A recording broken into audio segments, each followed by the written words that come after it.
નમસ્કાર મારા શ્રોતા મિત્રો. આજે આપણે સાંભળીશું ભાખરિયા સોમવારની વ્રતની વિધિ અને કથા. આ વ્રત શ્રાવણ માસના પહેલા સોમવારથી શરૂ કરવામાં આવે છે અને 3.5 માસ સુધી વિધિપૂર્વક કરવામાં આવે છે.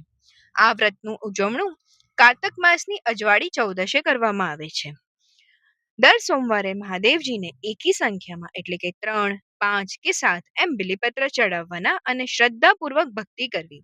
તે દિવસે મહાદેવજીને ભાખરીનું નૈવેદ્ય ધરાવવું અને ઉપવાસ કરવો અને ભાખરીનો લાડુ બનાવીને એકટાણું કરવું. તો ચાલો હવે સાંભળીએ ભાખરિયા સોમવાર વ્રતની વાર્તા. એક ગામ હતું. એ ગામમાં રામ શર્મા નામનો એક બ્રાહ્મણ રહેતો હતો. તેને મંગલા ગૌરી નામની એક પત્ની હતી. રામ શર્મા બ્રાહ્મણ ઘણો જ દયાળુ, વિદ્વાન અને પરોપકારી હતો. તેની પત્ની પણ સુશીલ અને સદાચારી હતી. તે પોતાના પતિની ખૂબ જ સેવા કરતી હતી.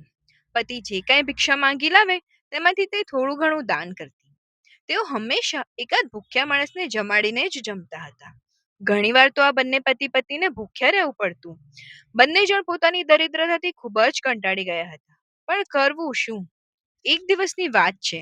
એ દિવસે બ્રાહ્મણને ભિક્ષામાં કાંઈ જ નહીં મળ્યું.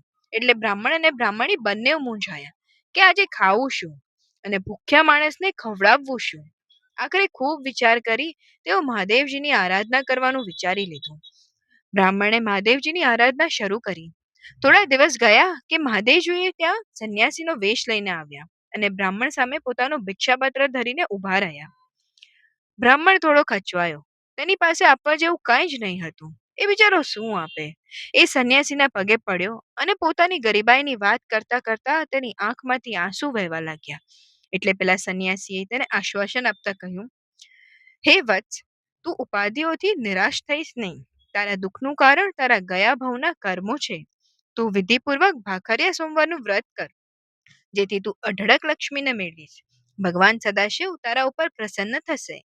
પાંડવો જ્યારે ગુપ્તાવસ્થામાં દુઃખ ભોગવતા હતા ત્યારે યુધિષ્ઠિરે આ વ્રત કર્યું, જેના પ્રતાપે તેમનો યુદ્ધમાં વિજય થયો હતો અને ગયેલી સમૃદ્ધિ પાછી મળી હતી. મહારાજ, આ વ્રત કઈ રીતે થાય એ મને કહો. સંન્યાસી બોલ્યા, હે બ્રાહ્મણ, આ વ્રત શ્રાવણ માસના પહેલા સોમવારથી શરૂ કરવું અને 3.5 માસ સુધી વિધિપૂર્વક કરવું. દર સોમવારે વહેલા ઉઠી નાઈ ધોઈને મહાદેવજીનો દીવો કરવો અને પછી મહાદેવજીના મંદિરે જઈ મહાદેવજીનું પૂજન કરવું અને 3, 5 કે 7 બિલીપત્ર ચડાવવા. ભાખરિયા સોમવારની વાર્તા સાંભળ્યા પછી જ એકટાણું કરવું. દર સોમવારે 5 ભાખરીઓ બનાવવી. તેમાંથી એક ભગવાનને નૈવેદ્ય ધરાવવી, 2 ભાખરીઓ બ્રાહ્મણને અથવા નાના બાળકોને આપવી અને બાકીની 2 વધેલી ભાખરી પોતે પ્રસાદ તરીકે રાખવી. ભગવાનને નૈવેદ્ય ધરાવેલ ભાખરી પછી ગાયને ખવડાવી દેવી. કાર્તક મહિનાની અજવાળી ચૌદશે વ્રતનું ઉજવણું કરવું. એ દિવસે મહાદેવજીને ફળ તથા મેવો ધરાવી ચંદન, અબીલ અને ગુલાલથી ભગવાનનું ભક્તિભાવપૂર્વક પૂજન કરવું. યથાશક્તિ દાન આપવું. આ પ્રમાણે વ્રત કરવાથી સ્ત્રીઓ પરમ સૌભાગ્યને પ્રાપ્ત કરે છે, નિર્ધનને ધન મળે છે અને પોતાની મનોકામના પૂર્ણ થાય છે. આમ કહી સંન્યાસી ચાલ્યા ગયા. શ્રાવણ માસ આવતા જ બ્રાહ્મણ બ્રાહ્મણીએ શ્રદ્ધાપૂર્વક ભાખરિયા સોમવારનું વ્રત શરૂ કર્યું. વ્રત કરવાથી દિવસે ને દિવસે તેમની હાલત સુધરતી ગઈ. કાર્તક મહિનાની અજવાળી ચૌદશે તેમણે વ્રતનું ઉજવણું કર્યું. આમ ભાખરિયા સોમવારથી બ્રાહ્મણ બ્રાહ્મણી થોડા જ વખતમાં સુખી થઈ ગયા.